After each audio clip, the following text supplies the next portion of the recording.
Now let's start. We are starting with chapter number 1, concepts of governance and management of information systems. If you look in the study module, first they have explained why we are learning ISCA.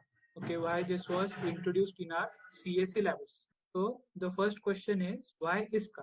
So the reason for that is if you are working in an IT environment and you are doing audit in an IT environment, you must be able to collect audit evidence. You must be able to evaluate audit evidence. Now, in auditing of information system, we have seen how do we do audit in an IT environment. We validate the transaction as it occurs, or we use CAT tools. So these are basically IT tools and IT techniques. Why we are using this? So that whenever we are doing auditing or any other services, we can perform them in an effective and efficient manner. If we are not using these tools and techniques, if we are not doing audit sampling, if we are not taking up correct procedures, then our audit will not be as effective and efficient as is expected. So let's read now why ISCA. To develop the competencies and skill sets for evaluation of controls and audit evidence using IT tools and techniques, that is your CAT tools, for effective and efficient performance of accounting, assurance and compliance services. So if whenever you have a question that why we are learning ISCA, this is the reason that you want to develop competency skill sets so that you can perform audit in an IT environment. You can evaluate controls and audit evidence using CAT tools. Why we are doing this? So that we can perform our services of accounting, assurance and compliance in an effective and efficient manner. So after that, they have given what are the learning objectives of ISCA. Basically, these are the name of the chapters. We have to understand what is governance, that is chapter 1. Then auditing, that is your chapter number 6. Then emerging technologies, that is your chapter number 8. After that, identify and review risk management. Then assess BCP, which is your 4th chapter. ADI strategy. What is ADI strategy? It is acquisition, development and implementation of information system strategy, which is your chapter number 5. And impact on controls. That is your chapter number 3, protection of information system. It is all about controls. So basically they have given that you must understand all these chapters so that you can perform services in an IT environment.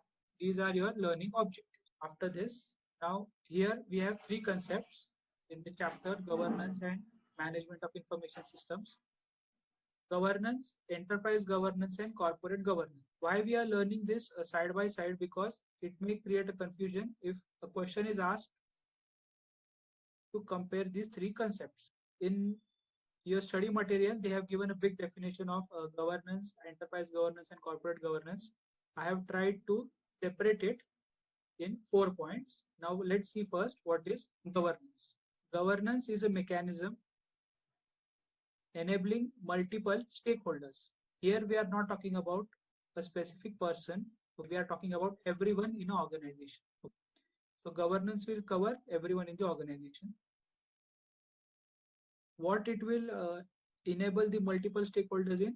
To evaluate the options, set directions, monitor compliance and performance. Evaluate options means, like in capital budgeting, we had different alternatives. Then if any changes are required in the selected alternative, we will give directions.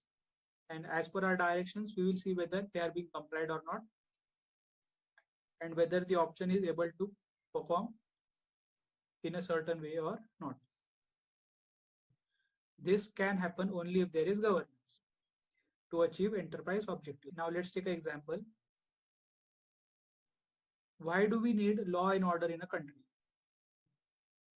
What is the nature of the country, or what is the purpose of the country? The purpose of the country is to look after the population of the country. How it will do? It will try to maintain law and order. It will impose taxes. It will have defense. It will have lawyers, chartered accountants in the economy. So what they are doing is they are placing a governance. Why? So that they can look after the welfare of the population of the country. Now, if it is a company, what is the objective?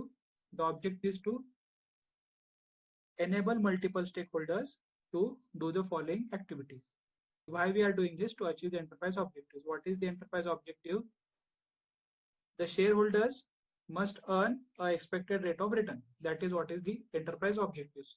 But it should not earn the expected rate of return at the cost of non-compliance with government regulation. So two aspects you must understand what are the enterprise objectives, that it wants to earn a expected rate of return, but it must also comply with the government regulations. So that is what we are doing in governance. Now here we are talking about generally that we must have a governance so that we can achieve objectives. How we will do governance? We will evaluate options, give directions, and monitor compliance and performance. That is what is the simple definition of governance. They are not being specific about it. It is just a general definition of governance. Okay, what is governance? It is to steer. Greek word, it is a to steer. After that, we have enterprise governance. Now, earlier what we were saying, it is a mechanism. Now we are saying it is a set of responsibility and practices. In mechanism, everything was already defined, what the stakeholders are required to do, what they are not required to do. Here in enterprise governance, whoever will be in the board of directors and executive management, they will assign the responsibility and practices. So second point is exercised by board of directors and executive management.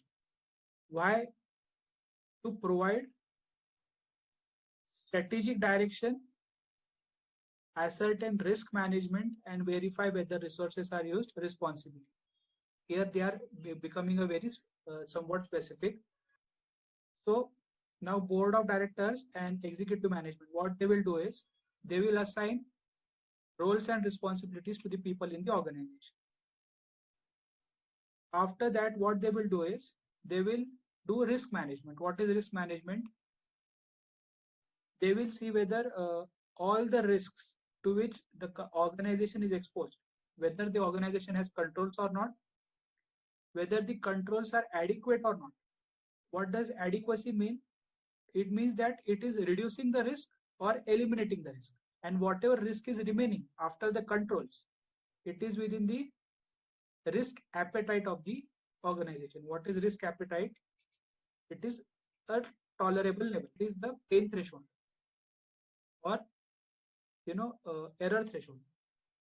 So if it is able to reduce the risk within the risk appetite, then it is fine. If not, we will impose more control. So here we will do risk management. We will see whether resources are being used responsibly or not. Okay, if the resources are not being used responsibly or not, then we will report it to the board of directors and executive management. And then we will try to provide a strategic direction. What is providing a strategic direction mean? It means that first of all, we will try to implement a new strategy and we will guide the organization around it. Now let me give you an example here. Now India is trying to attract foreign direct investment. So what it is trying to do is it is trying to enrich its own culture. It is trying to open its own culture to the world. It is trying to tell what are its benefits. It is trying to market its culture. So what will happen is the world will look at India from a cultural way now. Instead of just looking at it as a corporate way, it will look India as a culture way. So this is what a strategic direction the government has given to India. In the same manner, the board of directors and executive management, as and how they are appointed, they will prepare a new strategy and they will try to implement it around the organization. So that is what is basically giving a strategic direction. Why we are doing this? Again, to achieve the enterprise objective.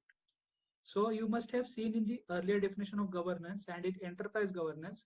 Enterprise governance, here the power is in the hands of board of directors and executive management, and they are focusing on resource utilization, risk management, and strategic direction.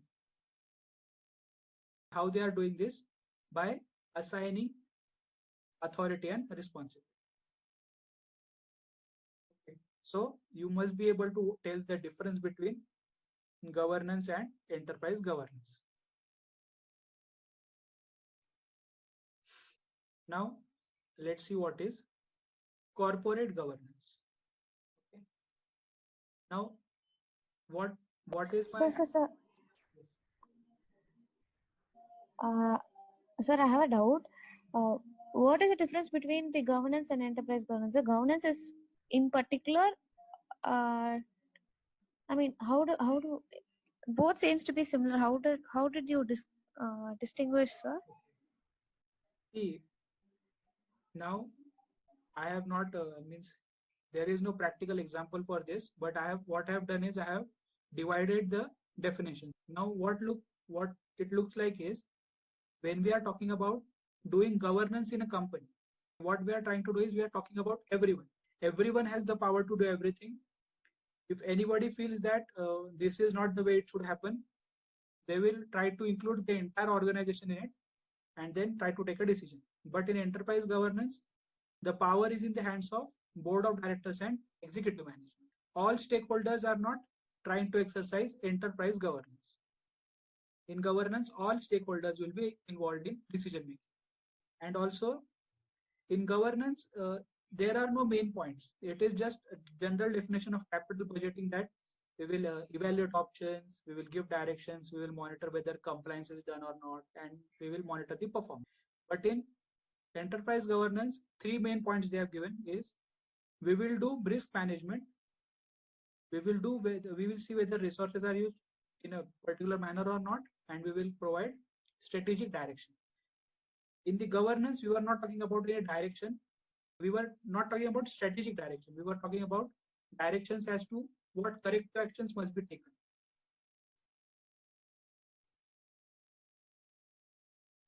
Yes. Ye- ye- Yes, sir. I quite understood. It's more specific and it's just random.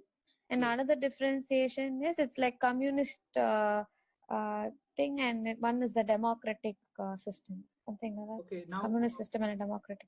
what you can understand is that in the first example of governance, in the organization, everyone is equally qualified. When everyone is equally qualified, you need to take this what opinion of everyone in the organization. That is what is happening in governance. But in enterprise governance, everyone is not equally qualified. The board of directors and executive management, obviously, they are highly qualified, and the other are either operational or they are not so qualified. That is why we are giving the power to board of directors and executive management. So, as per organizational level, the governance, enterprise governance, and corporate governance will differ. What we have to do is we have to, whenever we say that in this organization governance is not good, what does it mean? It means that everyone is equally qualified, but everyone is not working in a certain way. We are talking about everyone. We are not talking about specific person. But when we say the enterprise governance is bad, that doesn't mean the entire organization is working bad. It means that board of directors are not taking the responsibility and taking decisions. So these are the terms that you must be able to use whenever you are talking about management or decision making. Now let's see what is corporate governance. If you read this, after this you will reach at a conclusion that corporate governance is nothing but governance plus Companies Act requirements. Now let's see what is corporate governance. It is a relationship. Now see how the wordings have changed.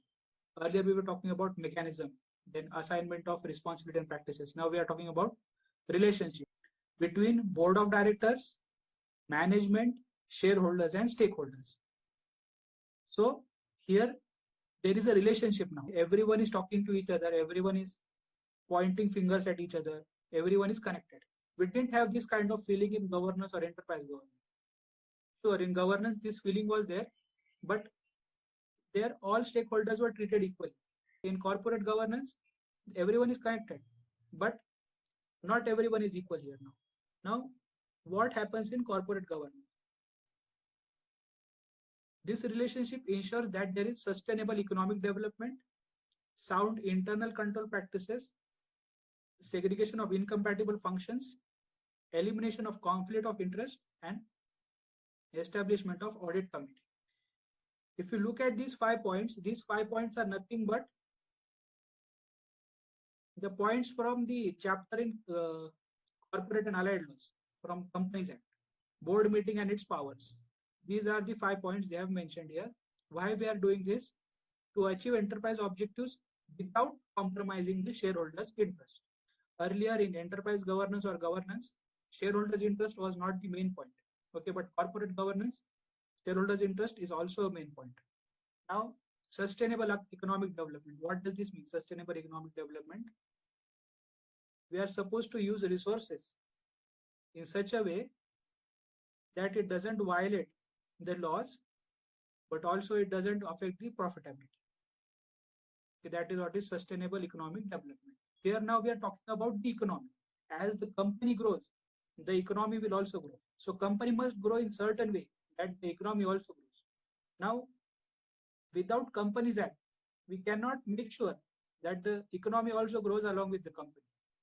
So that is why we didn't look at this point in enterprise governance. We are looking at it in the corporate governance, because now governance will be governed by Companies Act. Then sound internal control practices. There is a section. Can anyone tell me what is internal control over financial reporting?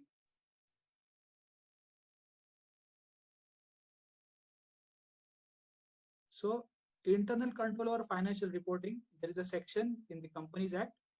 As per that, what it says is there must be sound internal control practices. Then there must be segregation of incompatible functions. Why we need to segregate the same? So that it will improve the efficiency of business. Then elimination of conflict of interest. Elimination of conflict of interest. Basically, we are talking about here related party transactions. Related party transaction means a person is withdrawing the money from the business which are for personal use. So see, in enterprise governance and governance, no one was talking about any related party transaction. Whatever the power was there, they were using it for the benefit of the organization. But here now Companies Act has come into place, and now it will say that the conflict of interest must be eliminated, audit committee must be established, and you know what are the powers of audit committee. So corporate governance is basically governance plus Companies Act requirements. Okay, now I have divided this into 4 points, but whenever you are writing an exam, don't write like this. Write a complete statement that corporate governance is a relationship between board of directors, management, shareholders, stakeholders to ensure that sustainable economic development is done, sound internal control practices is done, segregation, elimination, establishment is done, ultimately to achieve enterprise objectives without compromising shareholders' interest. This definition itself will go to 3 to 4 lines. And if you write it in 4 points, then this will be like a explaining a 3-mark question. If you try to read the definition at stage, you will not understand anything. You will not be able to differentiate it. That is why I have made this differentiation. Any question in relation to this, anyone? Sir, I have a question, sir. How does it, sir, Companies Act plays a governance for the company, right, sir? Am I right? Now, see, the word they have used is corporate in the beginning. See, Companies Act is applicable in all the cases, but now here what we are doing is we are taking it so seriously that we have included in the governance itself. Yes, sir. All the companies, they will not follow all the requirements of Companies Act. Okay, they will only follow it as per the applicability. But in corporate governance, we have made sure that we are going to follow everything.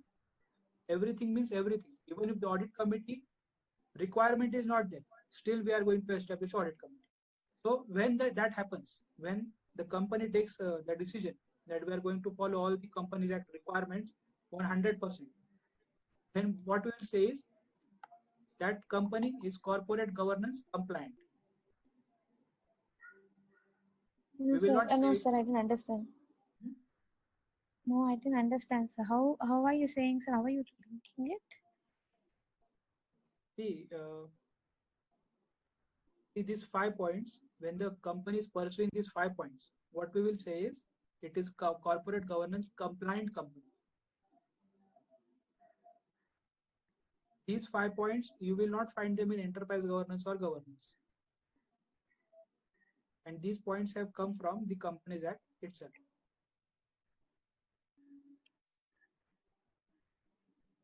Okay, sir, but enterprise governance talks only in from the board aspect, right, sir? From Yes, correct. the board, and is this a part of enterprise governance or a separate thing, sir? First, See, what you can see is this is a evolving concept. In governance, we were talking randomly. Then in enterprise governance, we talked a bit specific. And then in corporate governance, we took the elements of governance and we added Companies Act requirements in it. That is what this analysis means. Why we are learning this is because every type of governance has its own benefits, its own limitations, and its own advantages. We are going to learn it later, but just make sure that you understand this first.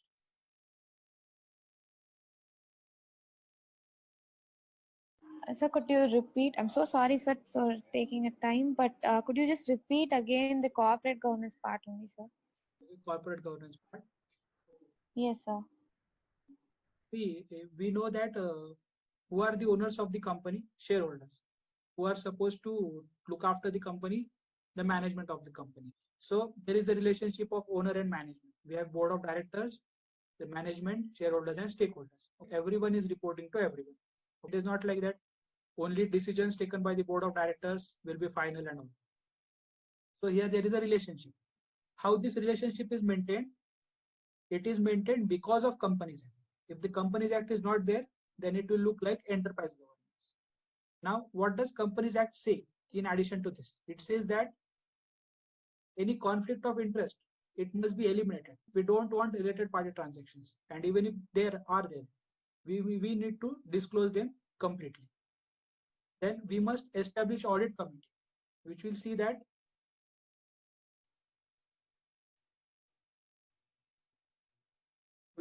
okay, what is audit committee? It is a dedicated mechanism to make sure that all the compliance requirements are met by the company.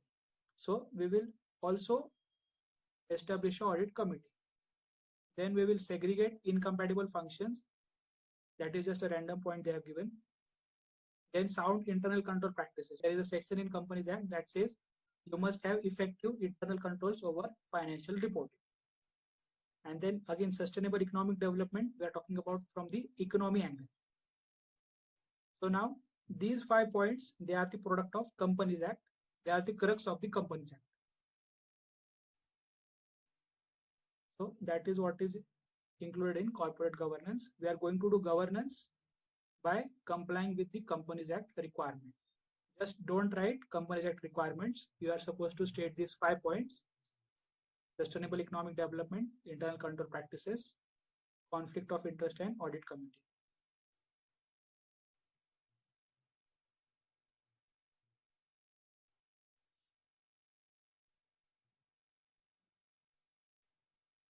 I understood, sir. Thank you.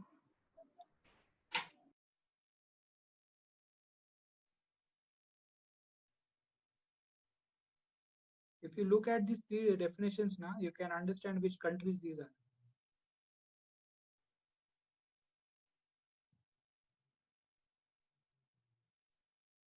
Just learn these definitions. Okay, you are not supposed to do further analysis into it. Just learn the definition and be done with it. We will see now next concept. Okay, now let's see first what are the benefits of governance.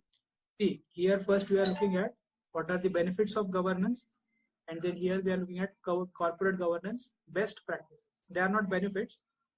What practices, if you implement in your business, they will ensure that corporate governance is done. Now let's see what are the benefits of governance.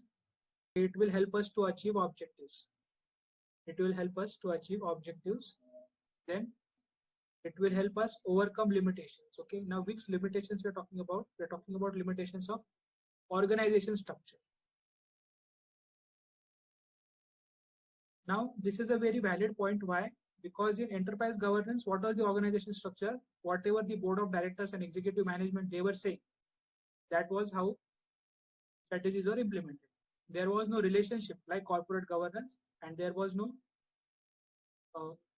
ruling authority like board of directors and executive management. So now in governance, what will happen is everyone will take a decision, everyone will give their opinions. Okay, so this will overcome which limitation? The limitation of organization structure. So the main benefit of governance is it overcomes the limitations of organization structure. Then we can define what is a desirable behavior in the organization. We can implement what are the desirable process. What does this mean, desirable process? If we want to give more importance to employees, we will have more controls for employees. If we want to give more importance to any other function, accordingly we can define that process. See, we are involving everyone in the decision making. We are involving all the stakeholders virtually. So it will definitely improve the relationship in the internal relations, external relations, customer relations. Why? Because everyone is working towards the achieving the objectives of the organization. So that is what will help in improving the relationship. Now you can't find this point in enterprise governance. Why? Because the power is in the hands of board of directors and executive management. And then the next point is strategic alignment.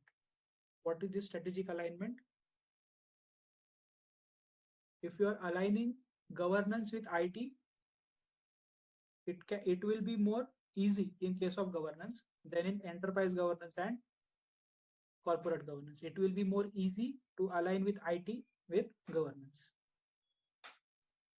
If there is no governance, how will you do alignment of IT? So that is what is the point. If you don't have a government in the country, you can't have law and order in the country.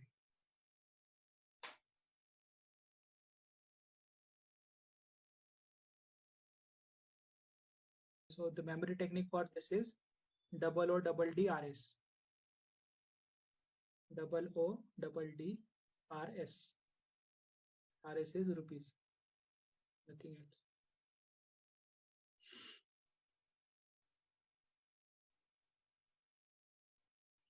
OODDRS.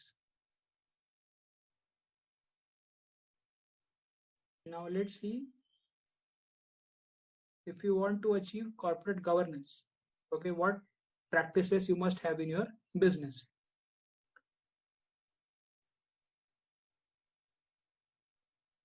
We have already seen, if you want governance, what you must do is you must involve all the multiple stakeholders in decision making.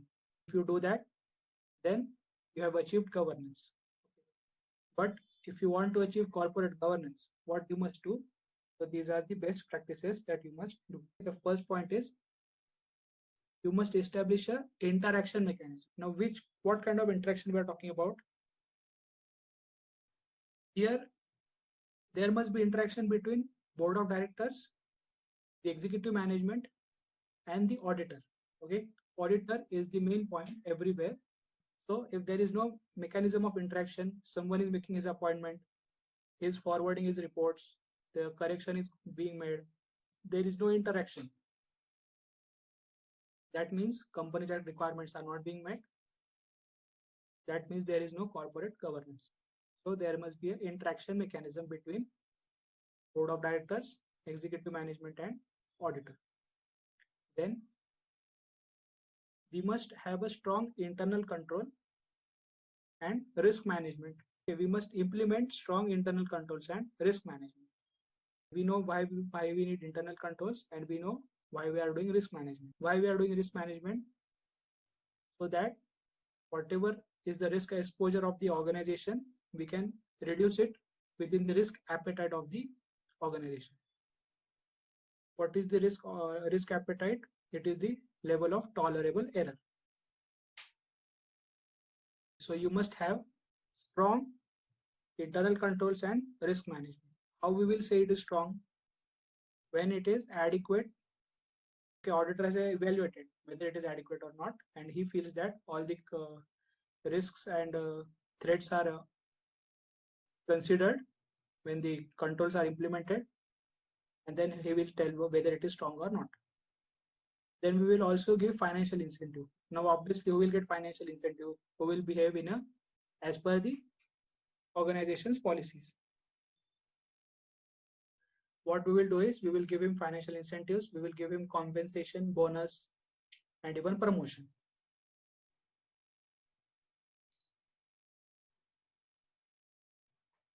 So that is what we will do. We will give financial incentives. It is good now that we are giving bonuses and all. Okay, so that is what is the sign of corporate governance. Then the information flow must be appropriate. Okay, if you have a ERP or any other cross-functional information system, what will happen is the information flow will be appropriate. It will, the common database will be there and common data flow will be there.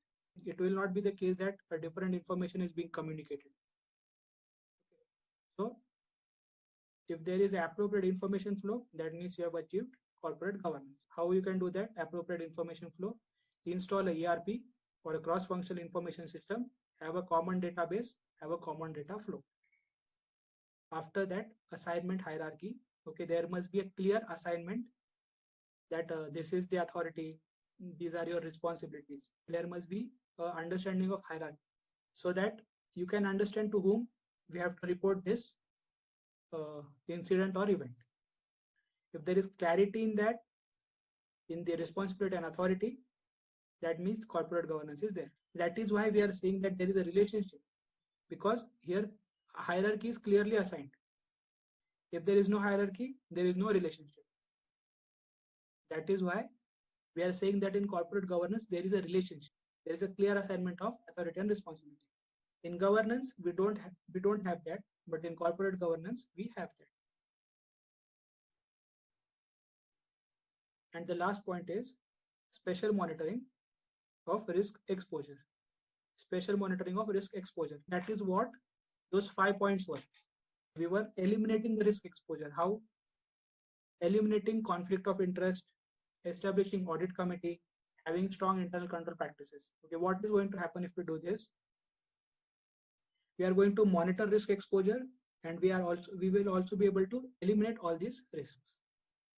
So if we are specially monitoring the risk exposures, the related party transactions and all, then it is a indication that we have achieved corporate governance. So these were the 6 best practices of corporate governance.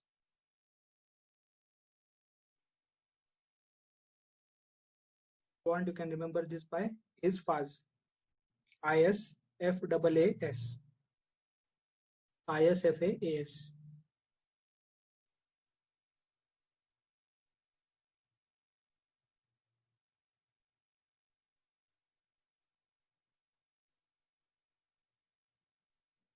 See, if you have understood the earlier definitions, then only you will be able to understand these further questions. If you have any problem, you can ask now only. Yeah, I will invest the time and give you more examples. Please just ask if you have.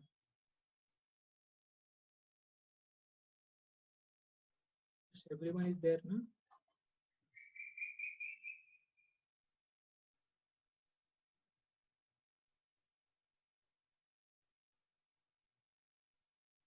Vaishnav is not there today.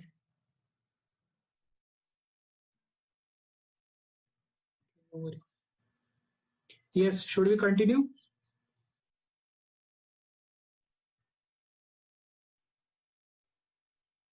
Yeah, I just wanted to tell you that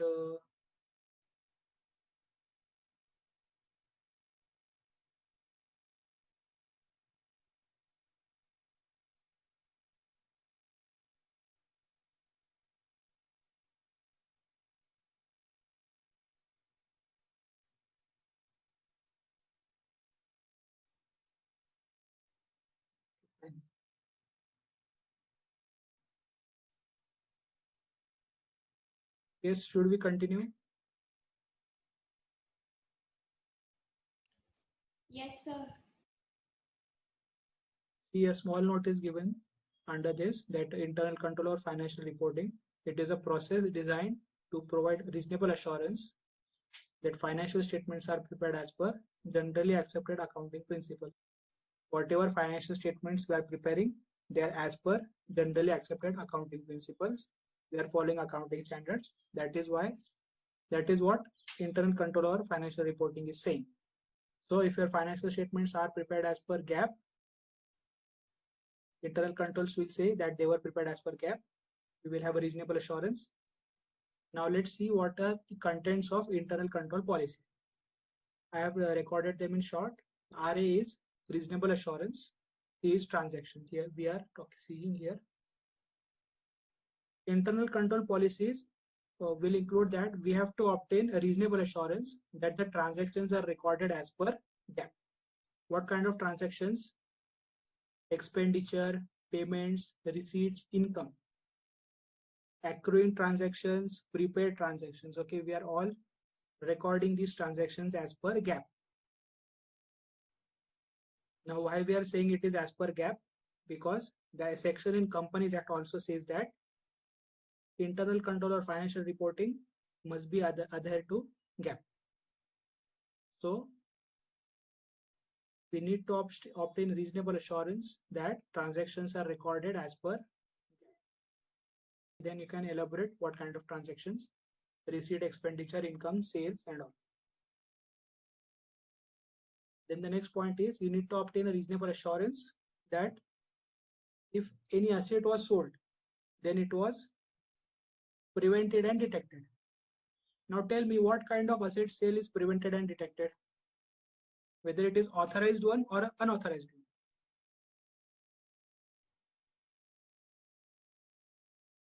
What kind of asset sale is prevented and detected, whether authorized one? Yes. Unauthorized. Yes. So second point is talking about unauthorized assets. So we must obtain a reasonable assurance that if asset was sold, then it was authorized, and if it was unauthorized, then it was prevented and detected. So that is what is your second point. Then the third point is that the record of assets was maintained. If you are not going to maintain a record of assets, how we will know if asset was sold or not? So mention this point also. Record of asset must also be maintained.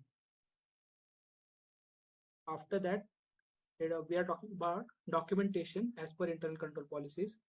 What it is saying is that the annual report must control an internal control report. Annual report must also contain the internal control report.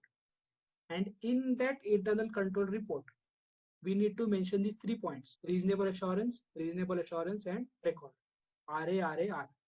This RA, we need this in ICR. RA, we need this in ICR. Where we will give this ICR? We will give that in AR. What is AR? Annual report. Now, annual report will also have more 4 documents with ICR.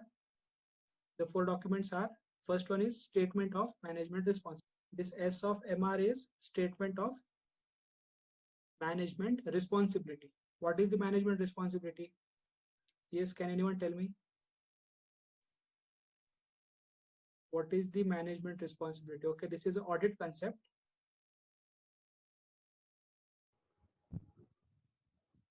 Prepare the financial statement as per GAAP. To prepare the financial statement as per GAAP. Okay. Tell me, who is supposed to design, implement, and maintain internal control? Management. Okay, so yeah, that is what. That is the management responsibility we are talking about. And what is the auditor's responsibility? Auditors. To ensure that the internal controls are effective and efficient. Yes, correct. Perfect. Huh?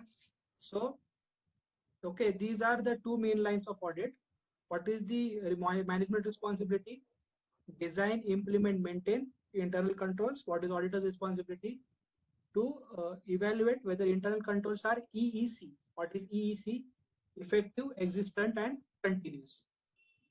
So here we are not talking about auditor's responsibility. We are only talking about management responsibility. Statement of management responsibility that the internal controls were designed, implemented, and maintained by them.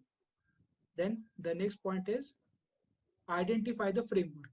Now, whatever internal control system management has designed, implemented, and maintained, we will identify the framework, how it was designed, how it was implemented, and how it is maintained. So the second statement is identifying the framework. Identifying the framework. After that, the third point is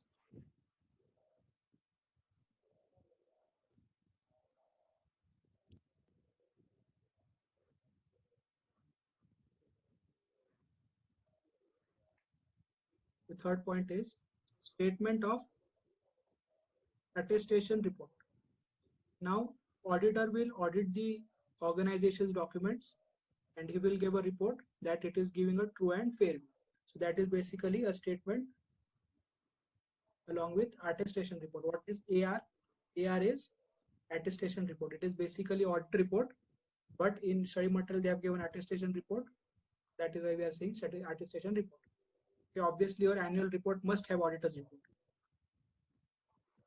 After that, the last point is management assessment of internal control over financial reporting. Now, obviously, auditor is going to make this assessment. He is going to see EEC of internal controls, but what they are requiring is that management must also make assessment of internal control or financial reporting. They are supposed to tell what they are going to evaluate, whether the internal control over financial reporting, whether they are effective or not, whether they are existing or not, and whether they are continuous or not. EEC of ICFR. So in annual report, there will be 5 documents. Yes.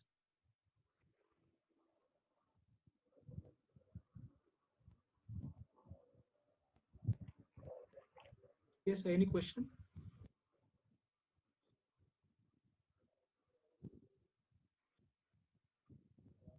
Okay, fine. So what are the 5 documents in annual report?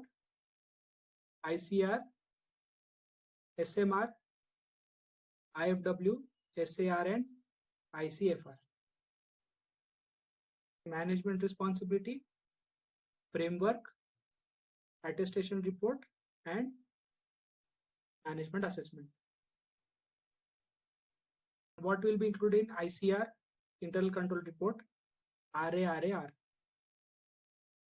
So this is a song. Okay, what are the contents of internal control policies? In ICR, we will have RAR, and in where this ICR will go? This will go in AR. Oh, that is annual report.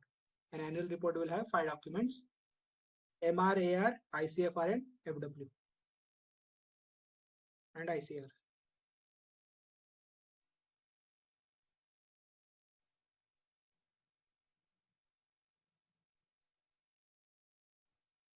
Yes, if you are getting confused,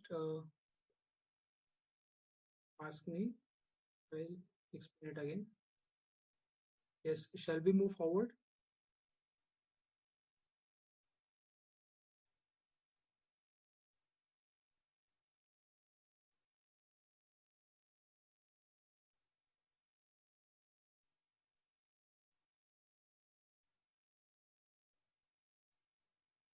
Okay, fine.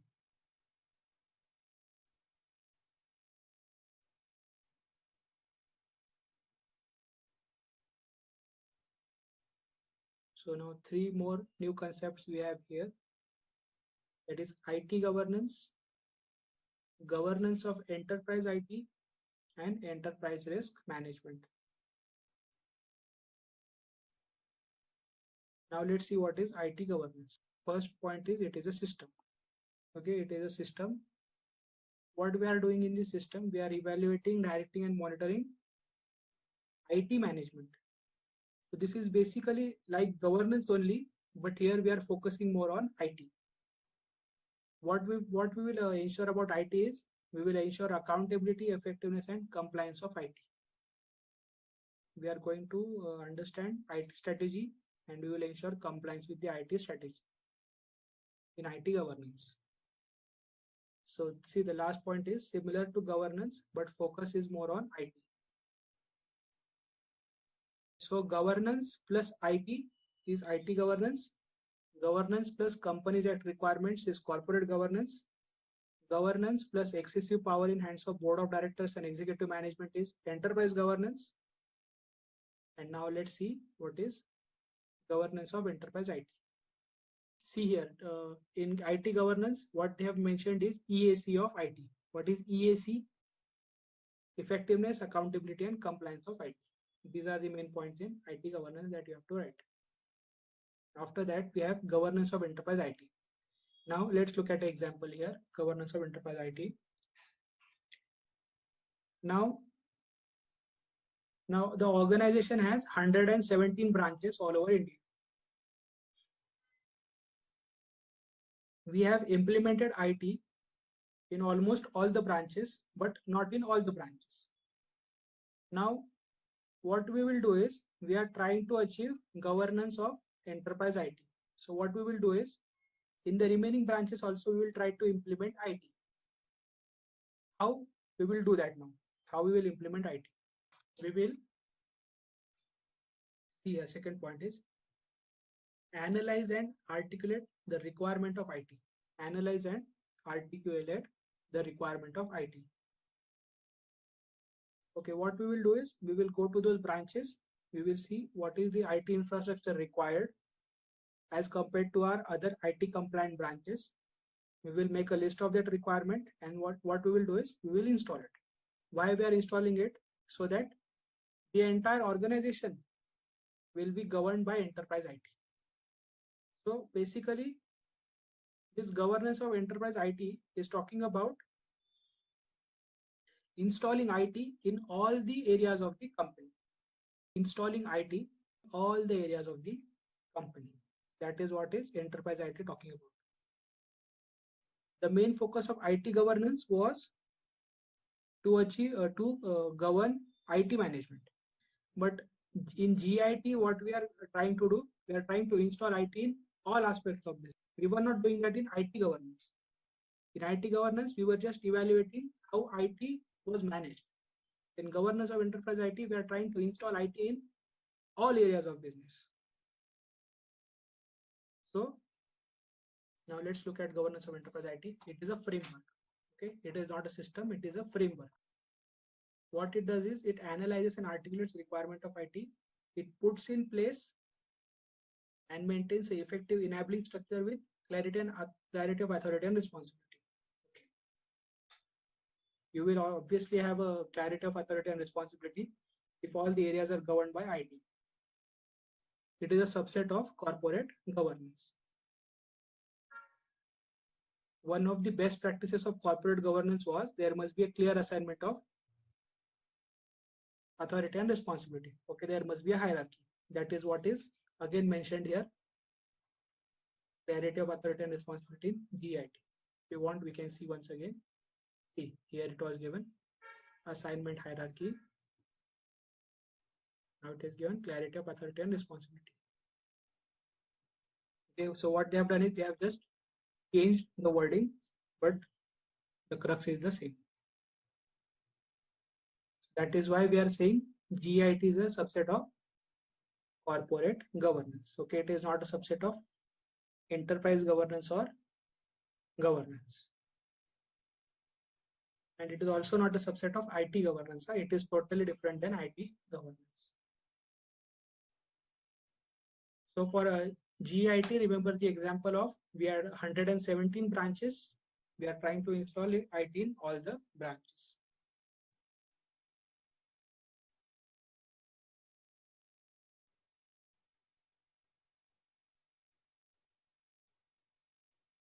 Now let's see what is enterprise risk management. Now, before reading this, let's see a story now.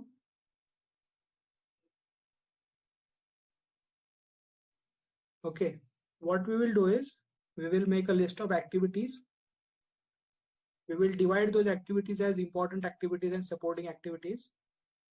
After that, we will make a list of potential threats like fire, flood, tsunami, earthquake, power failure, equipment failure, terrorist attack, cyber attack. So we will make a list of all these events. Then we will see what is the probability of them occurring. Will they occur? What will be the impact if they occur? So what we will do is we will implement controls now, so that even if they occur, we will be in a better place to handle the situation. So we will implement controls. So that is what is basically enterprise risk management. Okay, it is nothing else. It is the same thing. Now, what is it? Enterprise risk management is a holistic and comprehensive approach. What is holistic?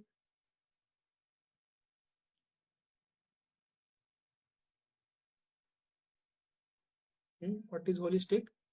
It covers all the aspects of the organization. We are implementing it at an organizational level. That is why in the name itself we have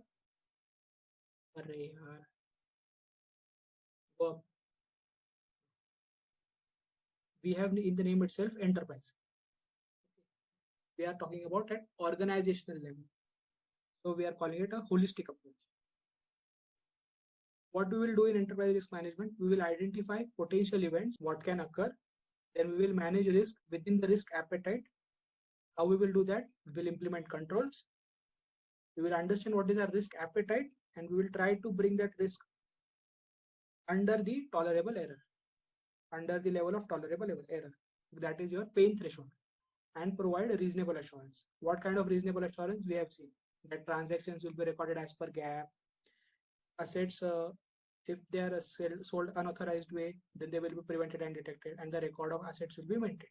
That is the reasonable assurance must provide. After this, yes, what is SOX? Yes, this is the audit concept SOX. We have an act, Sarbanes-Oxley Act. Okay, what it is saying is that we must have internal control over financial reporting. That is only one thing it is saying, and it prefers COSO framework. It prefers COSO framework. Okay, we will see what is COSO framework in later stage. It is basically again audit concept.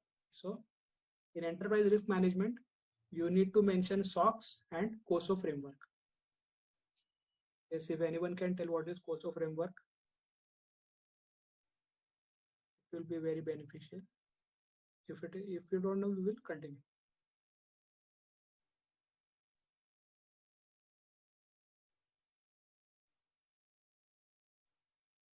Okay. And the last point is,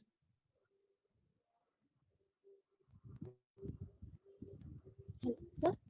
Yes. Sir, that enterprise risk management, you have given an example. Now, can you repeat that example? That list of activity, we have to identify the list of activity, and we have to segregate into Important activities and supporting activities.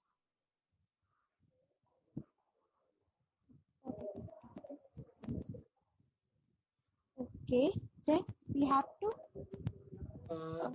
sorry sir, can you repeat that example once again, sir? Let's take this story. Because we have done chapter 4 at an earlier stage, I finished it very early. Once again, I will explain the example. First, what we will do is, like we do in activity-based costing, we will make a list of all the activities. Then we will divide it into two parts: critical activities and supporting activities. Okay. Then we will make a list of causes. What can happen? Potential events like fire, flood, earthquake, tsunami, equipment failure, power failure, theft by employee. All these things can happen. After that, we will make a list. What is the probability of that happening?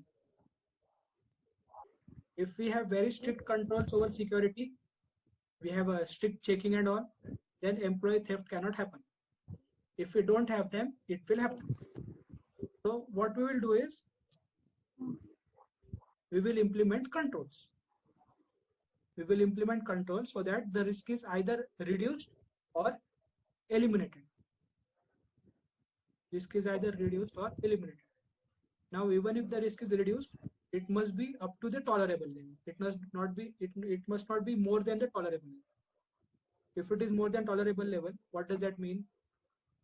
That there is a risk that the systems of organization may be hacked, or there can be a data loss. So that is what is happening in enterprise risk management. We are going to identify events. We are going to assess what are the risks, and we are going to manage this risk within our risk appetite.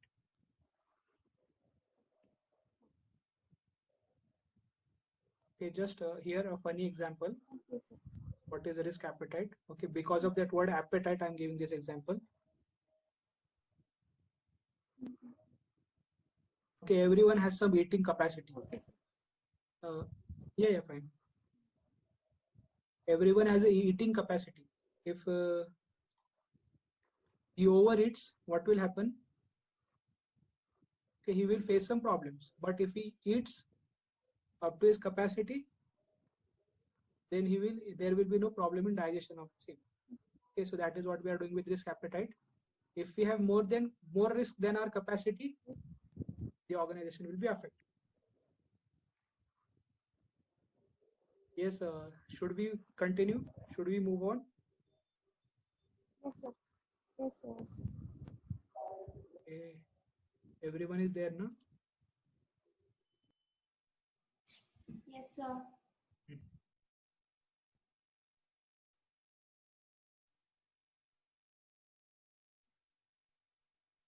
Okay, this is getting a bit boring now. We will see something interesting now. Now let's see what are the benefits of IT governance. This is a very easy question. It will increase the value delivered because of IT. What we are trying to do is we are trying to integrate IT with the enterprise strategy. So obviously, if everywhere IT is there, it will deliver more value. Then it will increase the user satisfaction. More better IT you use, obviously it will improve your user satisfaction. Then it will improve risk management, compliance, and transparency. Okay, what is RM? Risk management, compliance, and transparency. Okay, how it will improve that? If you are working in a company, the system itself gives alerts that income tax return filing date is coming, advance tax due date is coming, TDS return date is coming. The system will keep on giving you alerts till you actually submit the return or document. Okay. So what it will do is it will ensure that you file the document within due date. So obviously it will improve your compliance requirement. So that is why we are saying it will improve risk management, compliance, and transparency. After that, there will be better cost performance. See, as it is, we are investing money in IT. So if we integrate IT into all the business procedures, we will obviously recover more than the cost. So that is why we are seeing better cost performance. As we are using 100% capacity of, then it will become an enabler for change. Earlier, if you are working in a CA firm, okay, IT is not viewed as something very, we can work without IT. So it was just a facilitator for change. But if you go to big firms, without IT, nothing, not the document doesn't appear. You are not allowed access to the organization. So that is an enabler for change. If you want to change something, just change the IT. Okay, that is what we are saying. It is an enabler for change and not mere a facilitator of change. And then it facilitates more optimum utilization of resources. That is just a random point they have given. Okay, if you can't remember, you can write such points that it will help in more optimum utilization of resources. It will reduce wastage of resources. It will help you monitor the usage of resources. It will help you define what is the acceptable usage of resources, what is unacceptable usage of resources. So that is just some random points you can write in the answer if you want to bulk up your answer. But this question will come for maximum 4 marks. Okay, don't write more than 6 to 7 points for the same. These were the benefits of IT governance. Now, we will not have benefits of governance of enterprise IT. If you install IT everywhere, only what will happen is the benefits will accrue from all the units. Practically, that is what basically IT governance benefits only. So they will never ask you a question, what are the benefits of governance of enterprise IT? Instead, what they will ask is, what are the features of governance of enterprise IT? Now, if you implement IT in all the areas of the business, okay, in all the branches, all the departments and everything, what will happen is it will ensure compliance. Okay, what is GRC? Governance, regulatory compliances. requirements. All the regulatory law requirements it will help in complying with, because the process is the same, the sections are the same, the applicability is the same. Okay, what will happen is, instead of the system giving instructions in 100 branches, it will give instructions all the branches. So obviously compliance in all the branches will be improved. After that, it ensures IT is in line with enterprise strategy. So we are talking about strategic alignment of IT with enterprise. This can happen only if it is installed in all the areas. If it is not installed, then obviously this kind of strategic alignment cannot be achieved. So that is what happens in GIT. Then it ensures that IT procedures are overseen. What GIT assures is that all the IT procedures are overseen. Without that, we cannot achieve GIT. Then here our approach is to integrate with enterprise strategy. First, what we were ensuring that the IT decisions were in line with enterprise strategy. Now what we are trying to say is whether these decisions are integrated with enterprise strategy. So whenever management is taking decision, we have to see whether he is considering IT or not. That is the first point. And the second point is we have to make sure that whether he is using IT as a strategy or not. So that is what is basically integration. We must use IT as a strategy. So first he will see whether IT is involved in decision making or not, and then he will see whether it is integrated in the strategy or not. And the last point is he will ensure whether board meeting governance requirements are met or not. So that is basically your board meeting chapter from Companies Act. Okay, GIT will ensure that it is also followed. Number of board meetings, then resolutions and all. Okay, so that requirements GIT will make sure that they are also filled. That is the reason why we are saying that GIT is a subset of corporate governance. That is why we are saying it is a subset of corporate governance. Okay, this is the reason. Okay, board meetings.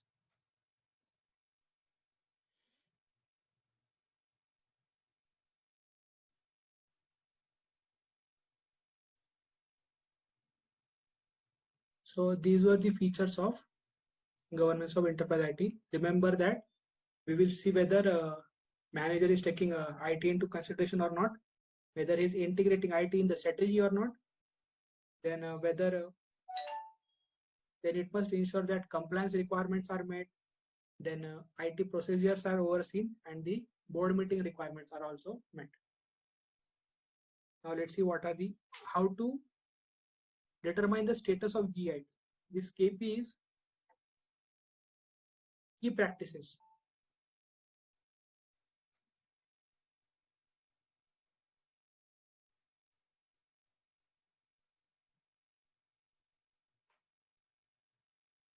Now we are determining the level of GIT which is installed in your organization. How we are going to assess the same. So these are the 5 points you have to see. Who will take the decisions? See, in governance of enterprise IT, what we were saying that there is a clear assignment of authority and responsibility. What we were saying, there is a clarity of authority and responsibility.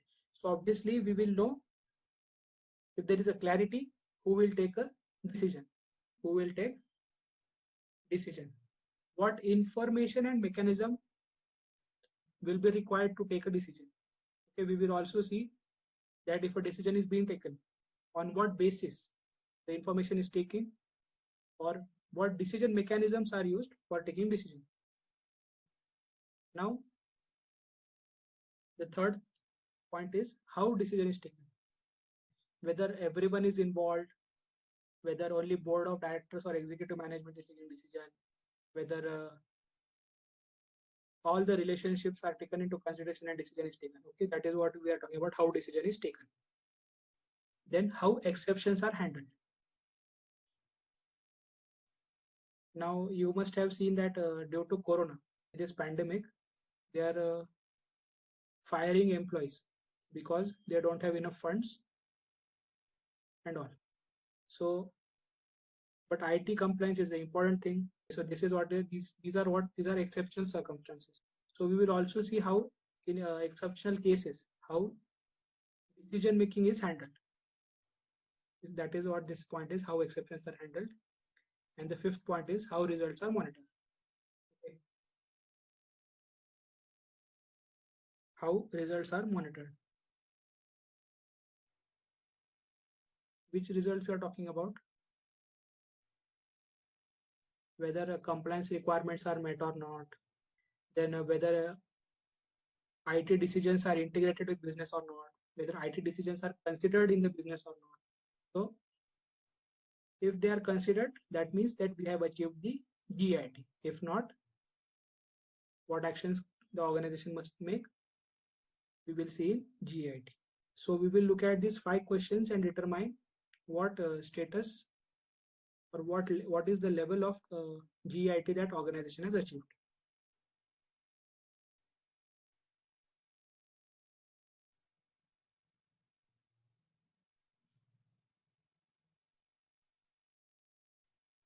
You don't have to explain this. These are just 5 points. You have to write 5 lines for 5 marks. That is it. You don't have to explain anything. Who will take decision?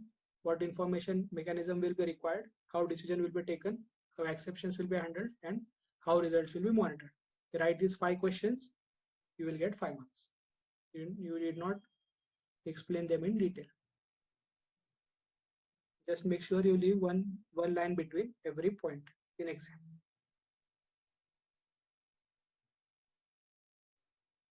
After that, now it is KGP. What is KGP? Key governance practices of GIT. For corporate governance, as we had best practices, for GIT we now have key governance practices. So now this is a trick here. Write it down somewhere. Whenever a question is asking key governance practices, the 3 main points are evaluate, direct, monitor. The main 3 points are evaluate, direct, and monitor. You can look for it in this entire chapter. There are 3 questions talking about key governance practices. The points are same everywhere: evaluate, direct, and monitor. Now let's see what we are supposed to evaluate. Okay, we are supposed to evaluate what is our current GIT and what are the future GIT requirements. You can understand if you evaluate. If you don't evaluate, you won't understand. So this is basically, no, we will not link this with any other chapter. If you are able to link it, that means you have understood that chapter well. But the next point is direct the governance system. Now we have understood what are the requirements in our current system.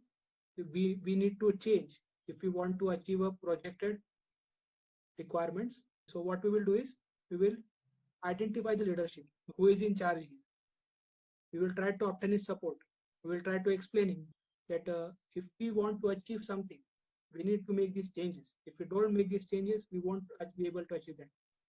That is what we will do in direct governance system. We will tell him what is the process of change. We will define what all information is required. Okay, that is what is guide processes and define information requirements. God. There are a lot of similar points here with chapter 4.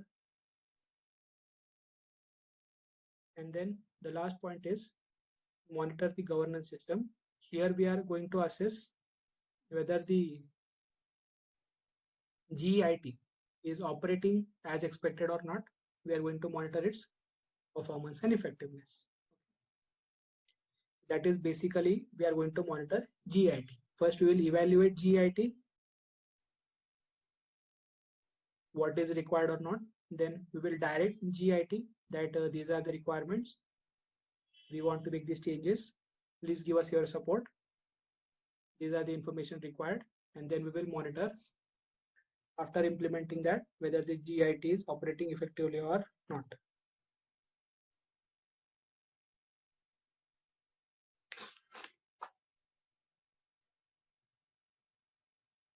Yes, sir. Any questions up till now?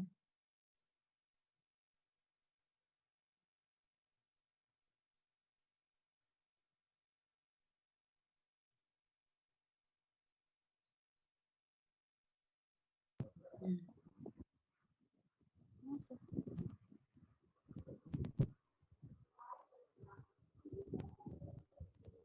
Okay, the content that we have covered till now, it takes approximately 8 to 10 days to understand this much content along with the flow and along with the points. It takes around 8 to 10 days. I am trying to make it, more comprehensive and give more examples. If you want, you can tell me, because I know this is a bit fast and very summarized form. But if you even remember this much, the exam, you will be able to get an exemption in it. Just remember these points. If you want, if you are not able to understand the flow or the sequence or the concept, you can ask me now only.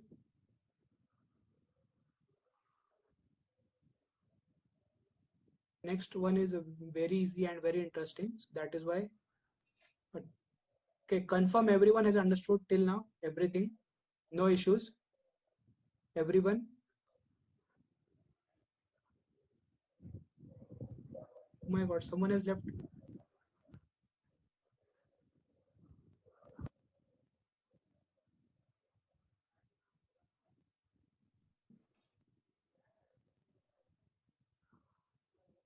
Okay, I will just stop the recording for a